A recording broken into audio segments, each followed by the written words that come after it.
प्यारे दोस्तों, वीडियो में अंत तक बने रहिएगा और इस वीडियो को ज़्यादा से ज़्यादा शेयर कीजिएगा। यहाँ पर अंजना बाजी ने हमारे इम्तियाज़ जलील सर को सवालों के घेरे में ऐसा फंसाया, लेकिन शेर तो शेर ही रहेगा, वो कहाँ फंसने वाला है। यहाँ पर बैठी हुई पब्लिक ने बीजेपी नेता से ऐसे ऐसे सवाल पूछे कि बीजेपी नेता की तंबू में घबराहट शुरू हो गई और आखिर में हमारी अंजना बाजी के पैरों के नीचे से तो ज़मीन निकल गई। वीडियो में बने रहिएगा, बहुत मज़ा आने वाला है, अंत तक ज़रूर देखिए। चुनकर जहां जहां ज्यादा मुस्लिम आबादी है चुनावी मैदान में आप उतरते हैं। आपने देखे, ये सच है कि लंबे वक्त तक सेना का ये गढ़ था।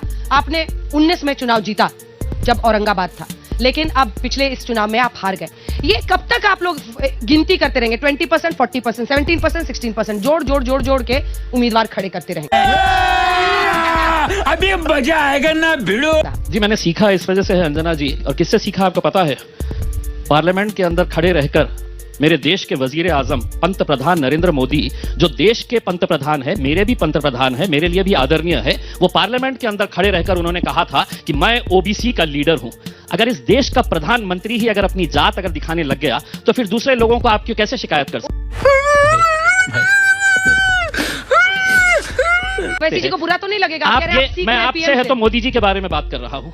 हाँ, अगर मोदी जी ही अगर ये कह रहे हैं कि मैं ओबीसी का लीडर हूँ, तो आप फौरन है तो आप पंत प्रधान असद अवैसी तो साहब एक एमपी है, 2 एमपी है, आप हम देश के प्रधानमंत्री, आपके प्रधानमंत्री नहीं है वो?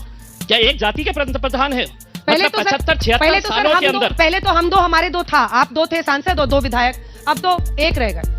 एक काफी होता है, जंगल में शेर काफी होते हैं मेरे। वो कह रहे जंगल में शेर काफी होता है। भारतीय जनता पार्टी की तरफ से जवाब दीजिए। वो कह रहे जंगल में एक शेर काफी होता है। देखिए यहाँ पर आकर अगर देवेंद्र फडणवीस कहते हैं सुनो ओवैसी, छत्रपति संभाजी नगर का नाम किसी का बाप भी पैदा हो तो नहीं कर सकता है औरंगाबाद।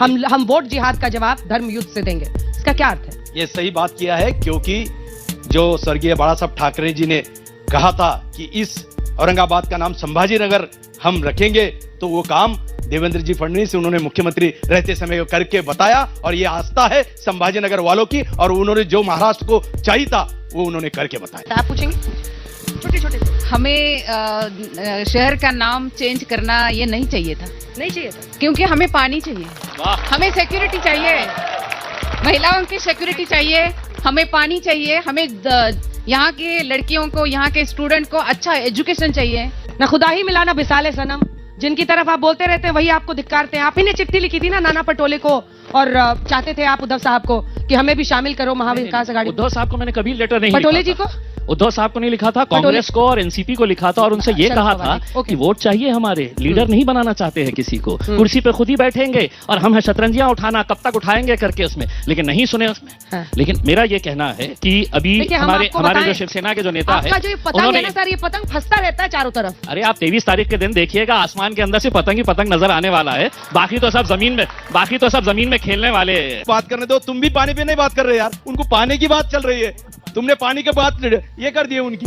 मैं एक बात बोलता हूं, इस छत्रपति संभाजी नगर में ये यहाँ की 1680 करोड़ की योजना संभाजी नगर में लाने वाले ये भारतीय महायुति की सरकार है, और उन्होंने लाए, जब कोर्ट ने बोला था तो सरकार ने ये उठाया है जिम्मे पे। माइक अंजना जी, ये शहर को पानी कब के मिल गया होता? ये पानी का ठेका एक प्राइवेट कंपनी को ये दोनों मिलकर देना चाह रहे थे, जिसका नाम था समांतर। ये समांतर किसकी कंपनी है इनसे पूछे?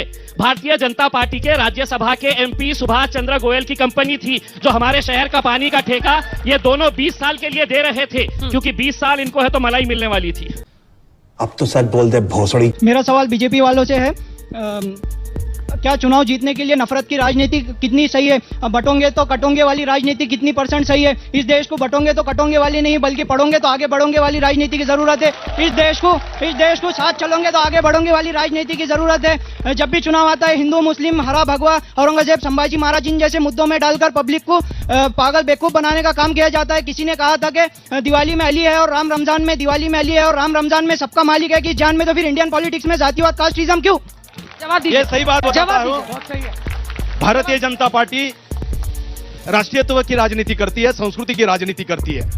जहां जहां इस देश में घुसपैठ, रोहिंग्या रहो या बांग्लादेशी रहो, इनको निकालने का अभियान जरूर तरह से ये भारतीय जनता पार्टी की सरकार कर रही है। निश्चित स्वरूप से एक है तो सेफ है, बटेंगे तो कटेंगे, ये बातें राष्ट्रीयत्व के लिए कही गई, जो राष्ट्रीयत्व को छेद देने की बात करेगा, और ये सब हम राष्ट्रीयत्व के लिए बात की गई है।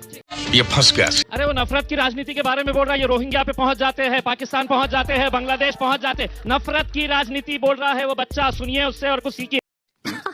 सही पकड़े हैं। मेरा सवाल था क्या दादा जी वालों को है, और एक स्थिति में जब आदर्श बैंक घोटाला हुआ था छत्रपति संभाजी नगर में 200 करोड़ का, सब यहाँ हिंदू है, कोई राष्ट्रवादी वाले, कोई कांग्रेस वाले, बीजेपी वाले, सिंडिकेट वाले, एमआईएम वाले, खाली सिर्फ इम्तियाज जलील साहब ने वो पूरा मैटर पूरा सॉल्व किया वाला है। इंडिया का पहला मैटर है आज के रिकॉर्ड में बैंक का, कि जिन्होंने इतना फास्ट उसका निकाल लगा के लोगों को पैसे देने का काम किया है। मैं हिंदू, मेरे गले में दुपट्टा है भगवा, लेकिन जो सही है वो सही कहना चाहिए, चाहे बीजेपी हो, शिवसेना हो, कोई भी हो। लाड़की बहन योजना है तो पहले ऐसा होता था कि टेबल के नीचे से रिश्वत देकर फिर वोट्स खरीदते थे। अभी ऐसा है कि खुल्लम खुल्ला ऊपर से हमारे पैसों में से हमको ये देकर हमसे वोट खरीदे। दीदी वाह दीदी, नहीं दीदी वाह दीदी। और जब यही लाड़की बहन रास्तों पर निकलती है तो व्हाट अबाउट आवर सेफ्टीज? तो हमें खुल्लम खुल्ला भारतीय जनता पार्टी ये बढ़िया था गुरु।